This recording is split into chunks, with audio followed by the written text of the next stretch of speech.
Hello, Yes, hello, yes. hello, everyone. Welcome back to the Football Amigos show. It's your boy, Mide, as always. It's good to have you back, amigos. Hope you've had a wonderful week and weekend. Week 9 review. We are back with the boys, with the trios. Amigo Ayo, we'll start with you first. How are you today? I feel amazing. I feel what's that word from West Side Story? I feel pretty, also pretty. I feel pretty and happy and gay. Good, good. We have a lot to talk about with definitely with your team for obvious reasons, but looking forward to knowing more of your thoughts with how this weekend has gone for Arsenal. Sam, sitting close to the top of the table with Liverpool. Amigo Sam, how are you doing today? Feeling fantastic. I wish I could use all the good words like how you did, but I don't have them. Just the fantastic is good enough. That's And how you awesome. That's doing? awesome. I'm doing well. I don't know where the optimism is coming from, but amigos, life's too short. You have one life to live. You just have to motivate yourself and focus on the bright things, focus on the bright things of life. So, talking about bright things, amigos, like, share, and subscribe. Let us know your thoughts about this week 9 and how the game has gone. We had a very interesting Premier League week and weekend, mostly the weekend with some of the games that have been played. We will be starting with reviewing Arsenal this weekend. Arsenal played Liverpool, sorry, Arsenal played Newcastle on Saturday, and Arsenal lost 1-0 to Newcastle. Isak scores the goal. Was a wonderful header, uh, and in the first half, and it was one of those games where hearing from our amigo Ayo and his thoughts will be very interesting based on how that game goes. So Ayo, we'll start with you.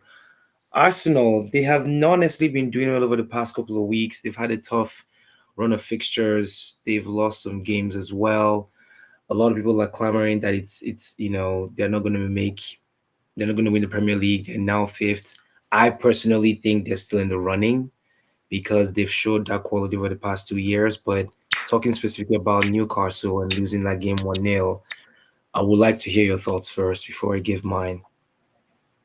Yeah. I didn't watch the game live originally. Woke up to terrible happenings, and yeah, it was watching the game, seeing you lose 1-0, and like losses, for example, it happens. Anyone loses. It's just looking at the stats and seeing one shot on target, and then you go, oh dear. And then you start looking at people, everyone's freaking out, but you ignore that. And so I watched the game, and I saw the game. I saw Newcastle that were disciplined, strong, and effective on the counter. I saw an Arsenal that were ponderous on the ball, slow in transition, slow in build up, and ineffective in the box. The only thing that like made me a little bit less feel terrible, was that there was a lot of last dish blocks, and obviously there was an opportunity towards the end, which was not necessarily a a relation of how the game was going, but it was definitely an opportunity to tie the game. But the more games you get, the more you get a sense of how you interpret not just how Arsenal have done as a whole, but where they're going to go. At this point, you can say what you want to say, but this is 18 points in 10 games.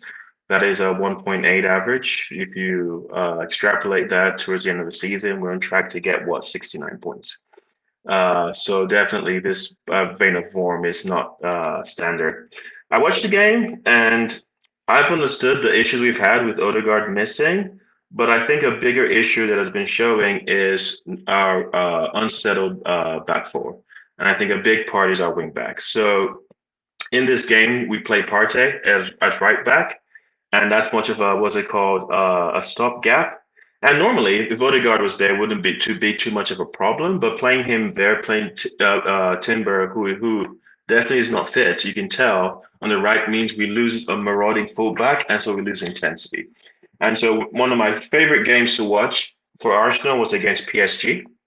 If you remember, that was a two-goal difference. So we dominated them in the first half, and the second half we started to struggle. And our start to struggle started with Timber coming off, was it called, because of fitness, and we had to change things on the other side and push Partey back. and then we start to see position and control and less impetus. And I think that's the biggest issue.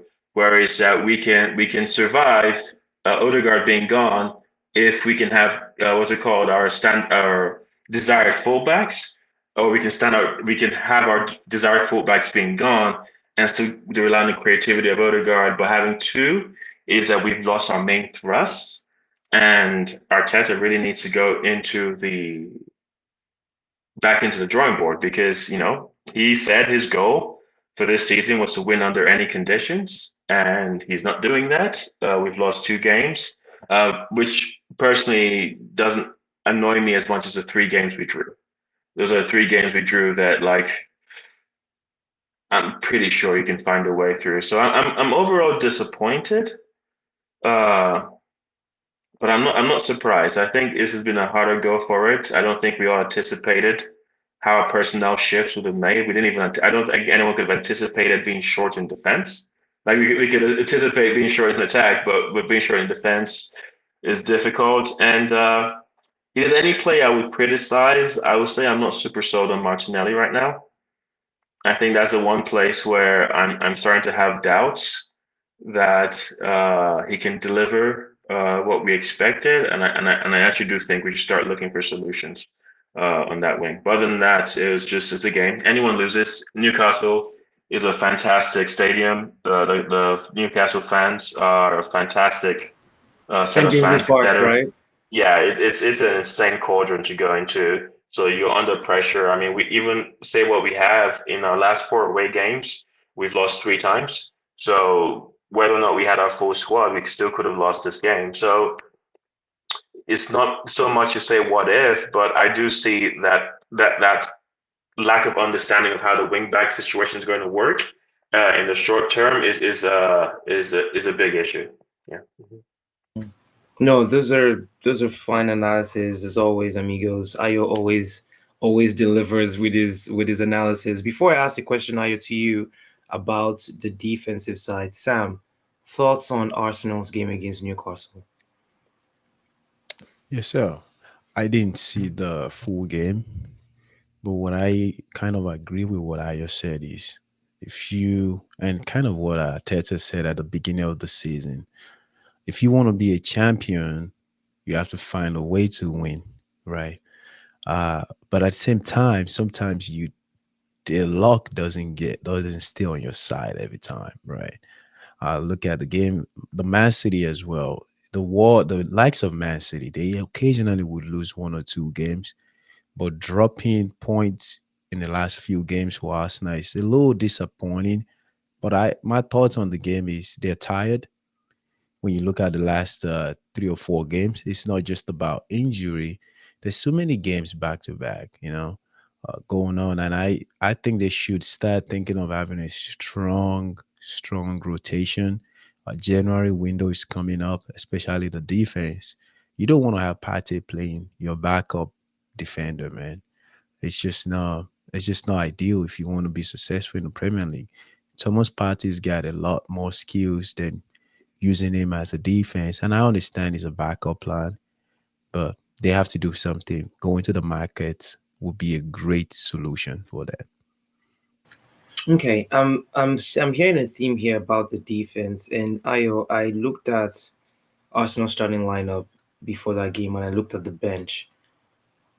Sam mentioned something that I'd like to touch on from your perspective. What's going on with Zinchenko and Ben White? Because in my mind as a coach, I'm thinking Partey is not a right back. Play him in his right position. You have Ben White, you have Zinchenko. Why are you having to bring them in later on in the second half? What's going on there? Is it tactical or is it more of an issue with the coach? Zinchenko seems to be out of favor. Bear in mind he's just coming back from injury himself. Uh, but there have been surprising times in the last few games where at a situation where you assume you'd bring Zinchenko in, you're bringing a Miles Lewis Skelly. So that's not necessarily a show of confidence in where Zinchenko is training wise. But White has been struggling since the end of last season into this season for fitness.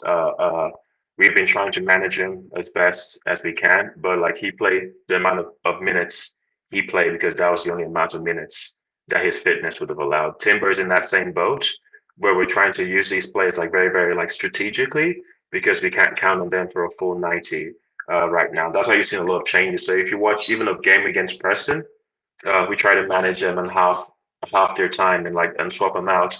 And so that's a big issue. So basically, we went from a season last season where we could rely on so many people's fitness to a season where we can't rely on a lot of players' fitness in key positions. So with Ben White, is definitely his fitness that they have to manage at because I think he's on the verge of long-term injury, and they're trying to see where because ideally I don't think he should be playing the last game and this game. It's just that's just where our squad is at the moment.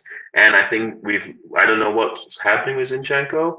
I understand he's not a right back, so his utility is not as high. However, playing Miles over him, I mean, thank God he played over the week in the EFL Cup, but having bringing on Miles over him does raise questions. However, the key issue is not necessarily our left hand side; it's definitely our right because it's one thing.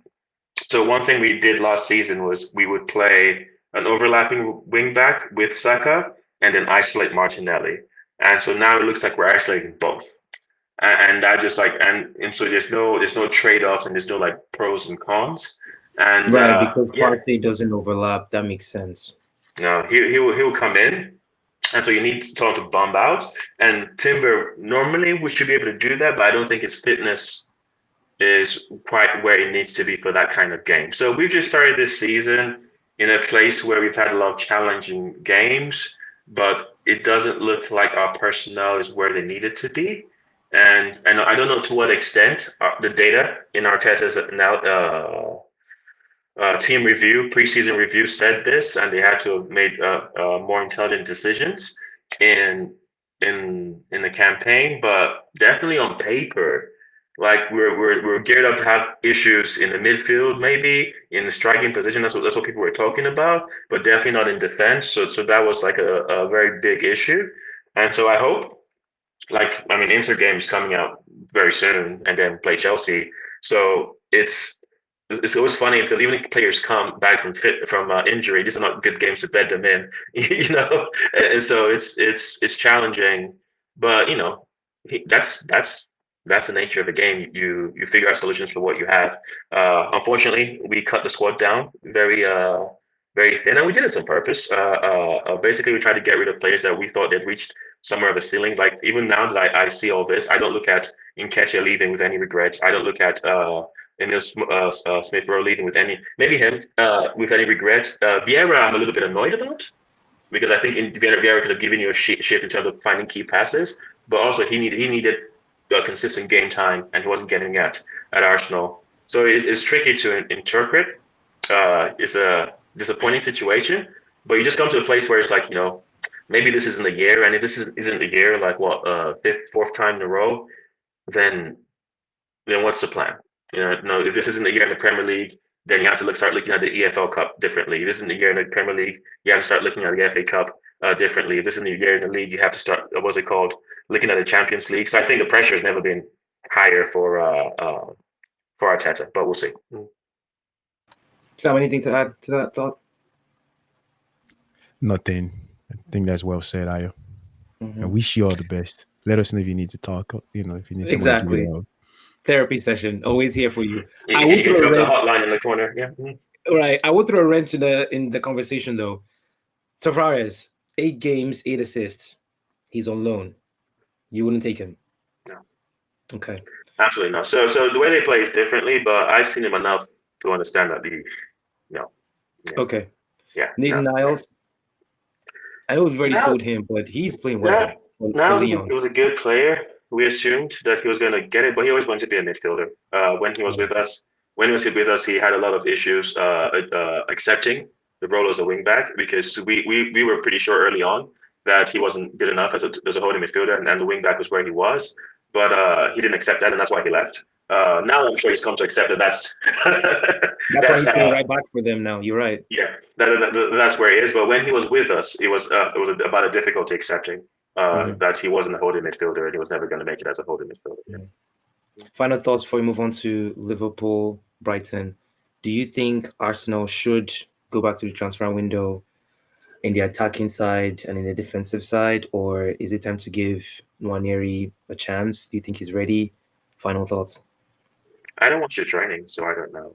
Um, and the problem with injuries is as soon as everybody becomes fit, now you start asking questions. And that's always the tricky balance because on paper, I don't think the defense is light at all. I think we're even oversubscribed.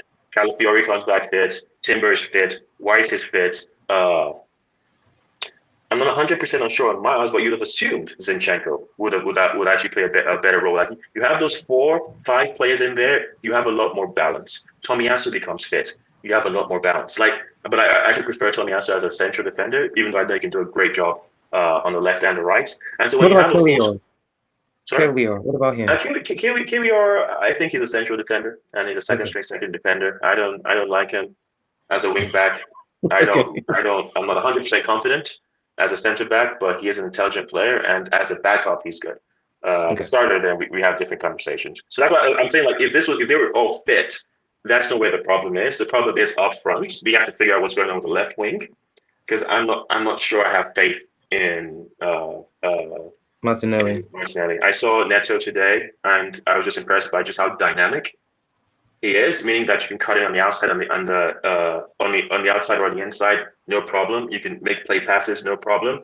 And I think Martinelli might be a little bit too one-dimensional for what we're trying to do. It's not fair, but like the other comparison would be what Saka is doing on the other side in terms of his dynamism, and like I feel like Martinelli is not quite reaching that. So either him, and honestly, after that is his call because I really do think.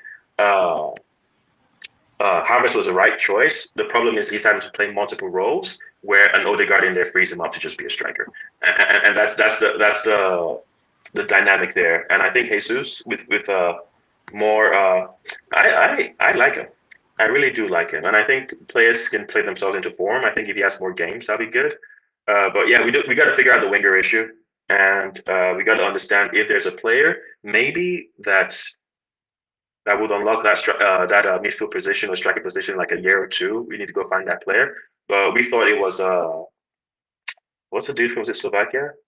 I'm trying to figure out his name. But he did really well in this. But we tried to get him 70 million. He rejected. But like he was like a long term project. If I can remember his name, I'll tell you. But we need that player. Whereas like they're not going to start, but they're growing into something that we can use. And so Right. yeah, so I don't know how the transfer market is going to fix our issue we have. I think it's just about managing what we got. We just got to find a way to win. And like we play Mhm. Chelsea in the game, and we can't wait till December. If we keep this form till December, by the time it gets to December and January, the Premier League is on. And Mhm. so we have to find a solution now. Sorry, I've taken your time. Yeah. No, you're fine. No, this is why we have this great analysis. Basically, Ateta needs a plan B. I think Yeah. that's the bottom line. Sam, with what you've seen with Arsenal before we move on to Liverpool, what would that plan B look like? Man, you're asking the guy that I don't want Arsenal to be successful. I feel No, hey, that's fair. that I agree with Ayo on Martinelli. Martinelli. I think his position is should be delivering more. However, you can't get the best out of him if you don't have a stable midfield and definitely a shaky defense. So the plan B for me, I think is probably, and I might be wrong on this. Focus on holding games, holding down games, and just use Havertz as the as more of counter, man. Sit back a little bit and just shift formation is what I would think right now because you don't have the legs to execute what we know Arsenal of the last 2 seasons to be doing. So maybe shift formation.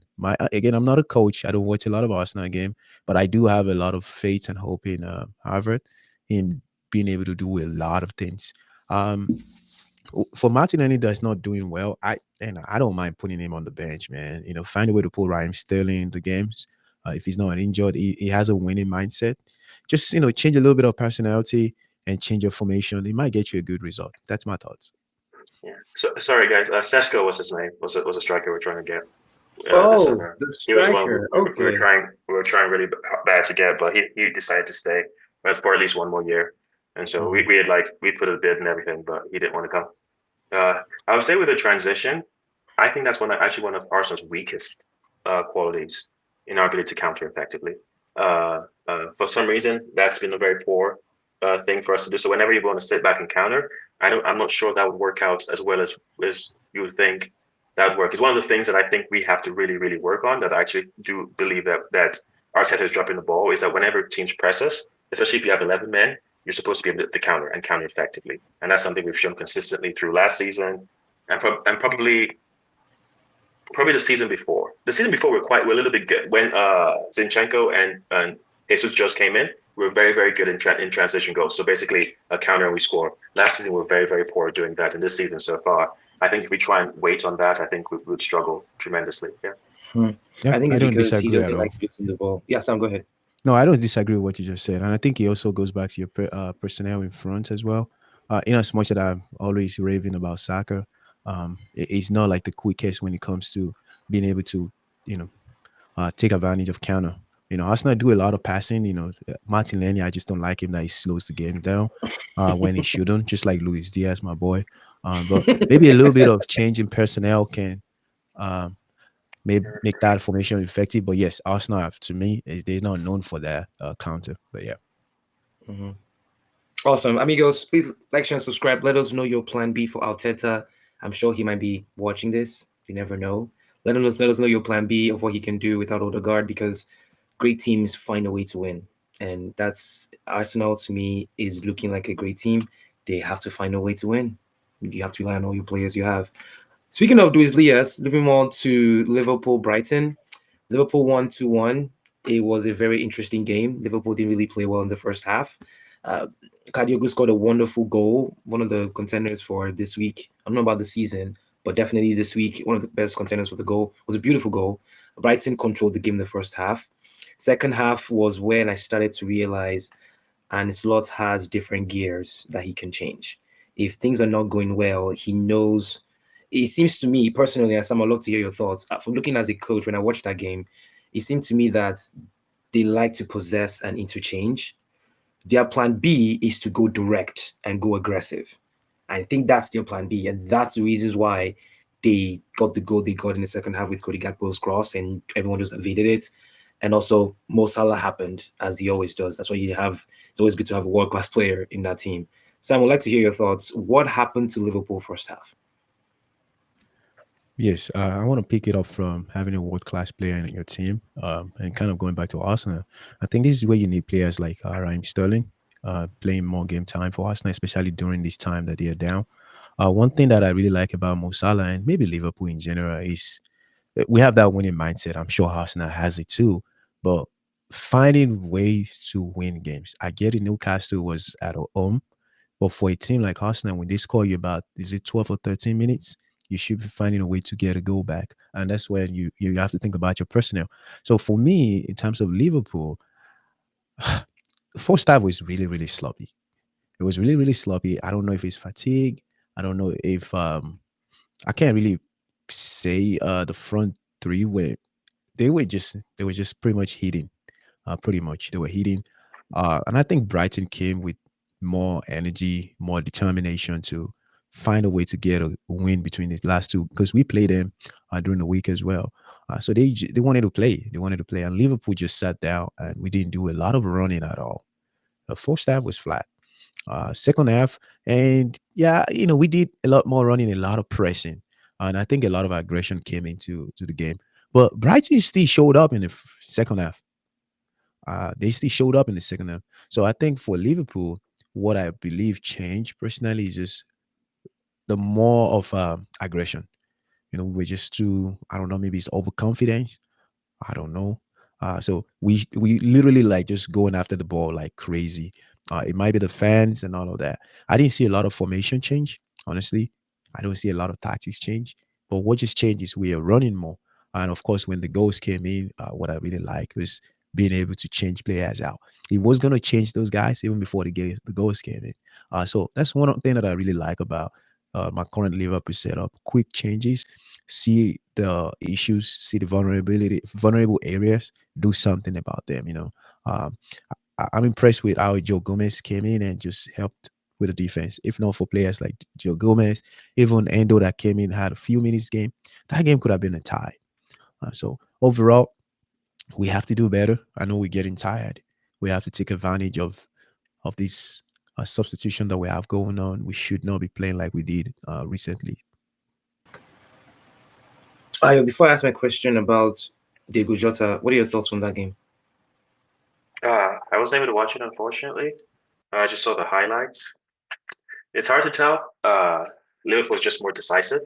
I mean, historically they've been a decisive team, but I do think, which is why I rate Salah as one of the best wingers in the Premier League history, not just like a few years. He just makes great decisions, and whenever you pass it, but that's why I was like, I wouldn't even put Sterling in the same stratosphere as what's it called as Salah, because I am one thing I'm appalled by with Sterling as his puzzling decisions.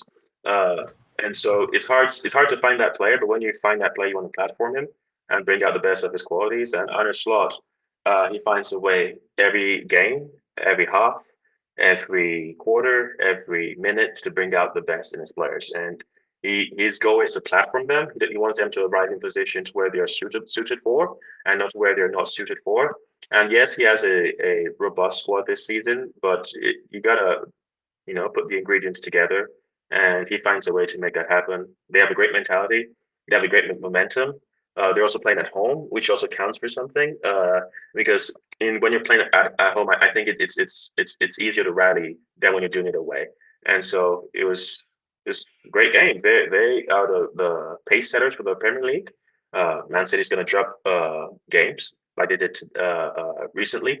Arsenal's going to drop games. Everyone's dropping games, and so you never know. Maybe this is a statement of a future uh, Premier League Winners' Cup. So, but we don't know. They're doing great. I rate them, but you can tell it's not truly a luck thing. This is by design. Yeah. No, I totally agree. A lot of people 2 weeks ago were saying Liverpool's going to be truly tested over the next couple of weeks. They have, I think, I don't know if it's, correct me, Sam, I don't know if it's 5 or 8 games straight where it's prime competition, prime teams, not just in the Premier League, but in the Champions League as well. And a lot of people were saying, okay, let's see, let's have a scorecard for Liverpool after these 5 to 8 games. And from what I'm seeing, they're getting an A right now, and they are. And it brings me down to this question though: how much an effect, Sam, is Diego Jota's injury to that forward line? Very big, very, very big. Kudos to Nunes, the last game that we played against Brighton, the Premier League one. I saw him play kind of two different style. Maybe the coach coached that out, but you cannot compare him with Diego Jota, man. Diego Jota just brings different vibes and a different kind of going back to Ayo, this different decision making, man. He knows when to drop, he knows when to make those passes, and he knows when to run. Big loss, but Nunes is stepping up, and I really really like the way the coach is using Nunes and Gakpo. There's a big understanding in that. If you really have to watch these players, and I know I'm going slightly off point here, you really have to. You cannot be playing players like Luis Diaz and Nunes um, at the same time. My own opinion, the way I've seen their games. What's the difference when you play Nunes and Luis Diaz versus Gakpo and Nunes? Is the decision. The Luis Diaz is a little bit of a slower pace. Nunes is like, give me the ball, I'm ready to go. I'm ready to go kill it. So you have to be able to understand these players. One thing that Diego Jota brings into the team is you can play him with any of these front three. It's just gonna fit right into it. So it's a big miss. I'm glad we stepping into the game and making things happen with the great substitution that we have. But I can't wait to see him be back. No, you made an excellent point there. I think you asked the question: what was the difference between Diego Jota playing, well, Nunes playing with Gakpo, and then Nunes playing with Luis Diaz? And I think my answer to that is Gakpo likes to combine with the strikers up top. That's why it seems to me that Ancelotti is using Luis Diaz kind of like how Harry Kane was used at Tottenham a little bit, where he links up the play, right, as opposed to being the focal point, and then he arrives late in the box. But with Luis Diaz, he always goes for 1v1. He wants to go for 1v1. So by the time he goes for 1v1 and he beats the player, I feel like Nunez is already in the box. Then he comes back. By the time he gets back there, the defender covers him. As a coach, from what I've seen, that's the reason why. That's Diogo Jota on 100%. the other. Oh, really? Oh, good. 100%. That okay. I'm making sense. But Diogo Jota on the other hand, he has this thing. It's kind of like Messi a little bit in the sense of, and again, not comparing both of them, amigos. Don't come for me on the chat. But it seems to me that he drags the center backs with him and allows the wingers to come inside. And then when they come inside and he block them, he's always sneaking behind. They get him back. He scores. That's what I've seen. He has a way of pulling defenders out of position to allow the wingers come in, or he baits them by running around behind the defensive line to get across into the box. Sam, am I Exact wrong? point. No, you're right. You're right. And you're not comparing Jota to Messi. You're comparing the movement. And it's exactly right. When you look at the most of the goals that Jota scored, it would almost always be very close to a defender. Sometimes he's not doing that run at that point because Luis Diaz is slow the game down, trying to win the 1v1. And the pass came out somehow. He just tucked his leg in. Nunes on the other side, he's like, okay, he's hungry, he's moving around so much. Sometimes the ball will it will be at the offside position, trying to shift back. And like you said, the movement is the key thing. So as a coach, you have to be able to understand how to use your resources. It's not just about having world-class player like Salah. And also playing, my own opinion, playing Nunes and Salah is even great because Nunes is not a selfish player. He's like the Firmino that we have right now. He's willing to let Salah run the show. He's willing to pull back a little bit and just cause a little bit of craziness. So I like the way we're set up. I like the dynamics. If there's any word like that.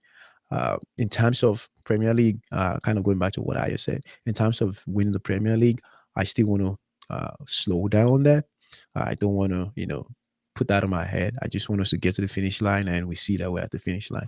But right now, I'm not going to lie that we have a strong top 11. We have a strong backup to get the job done.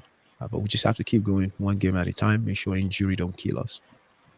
This might be controversial to your point, Sam, in terms of where this team will be. And Ayo, you mentioned about the Premier League in general.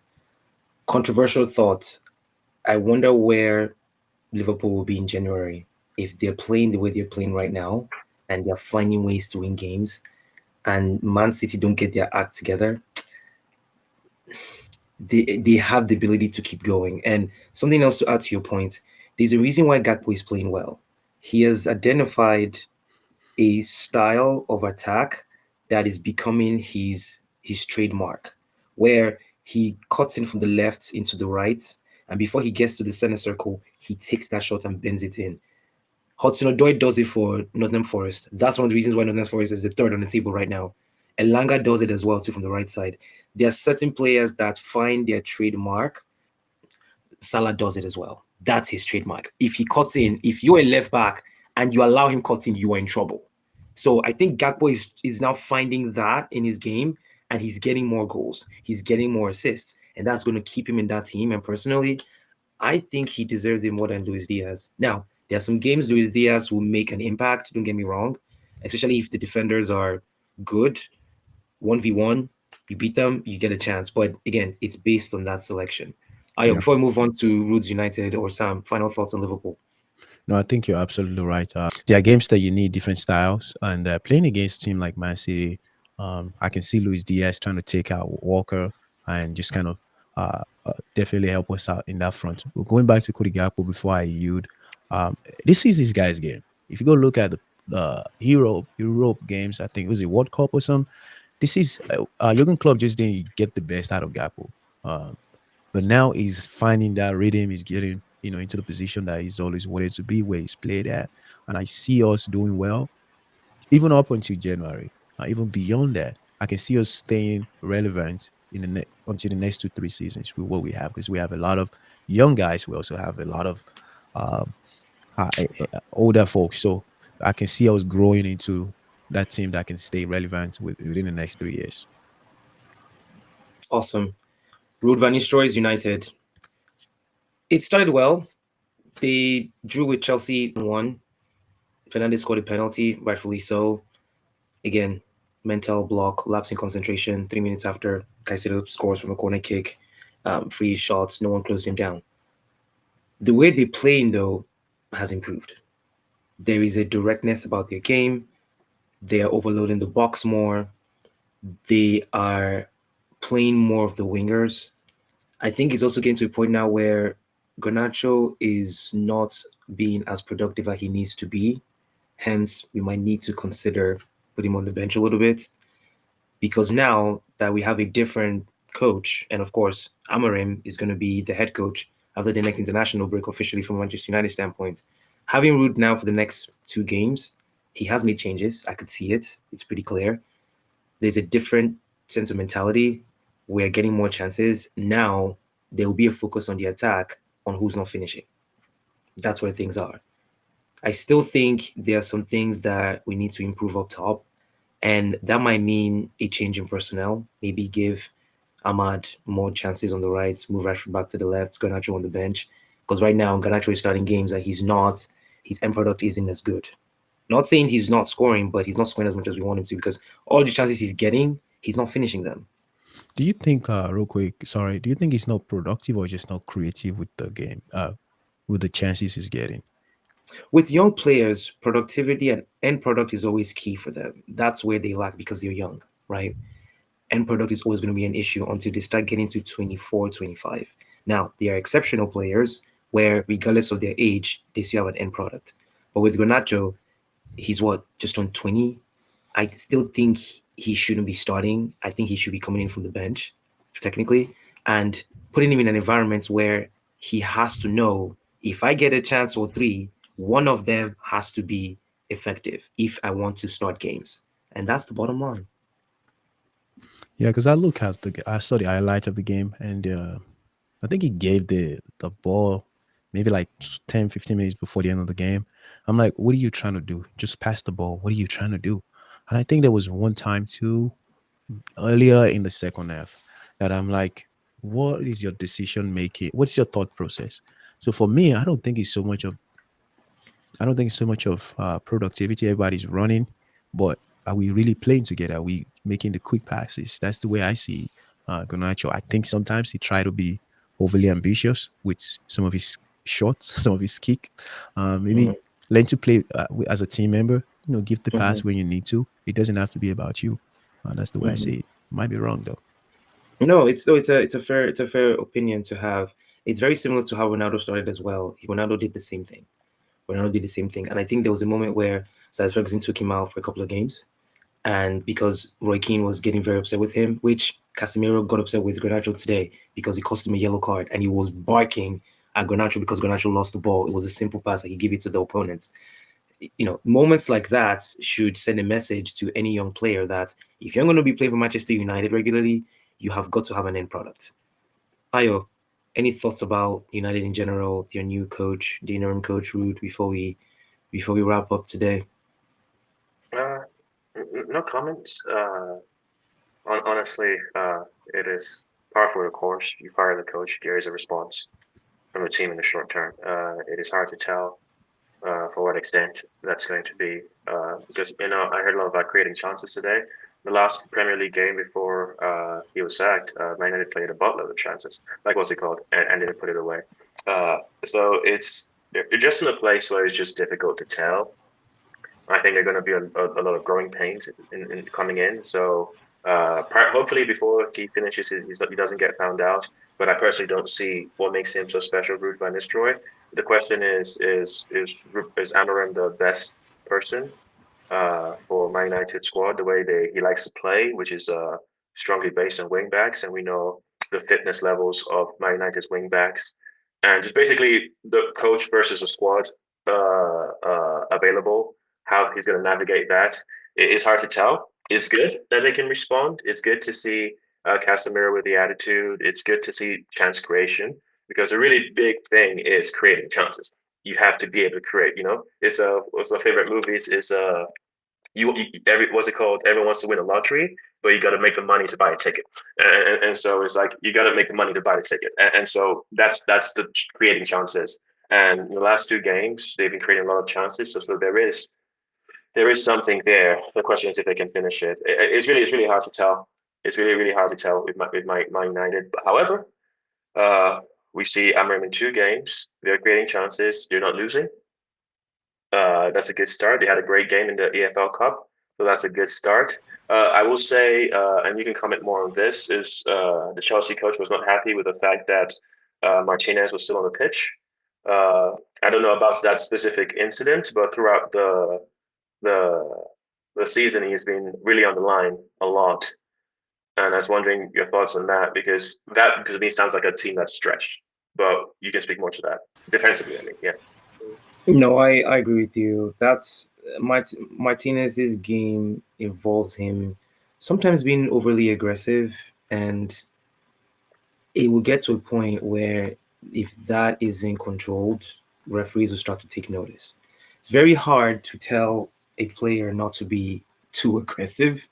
It was a perfect example. One of my boys today, he slide tackled, and it was one of those where I actually thought he got his leg, and I think he did. But because he's 6 years old to an 8 year old, the impact wasn't as bad. But immediately it happened, I got on him immediately because other parents were watching as well. And I had to, and the kid was crying and they stopped the game and I called him over and I was gesturing that if you show your stud, no.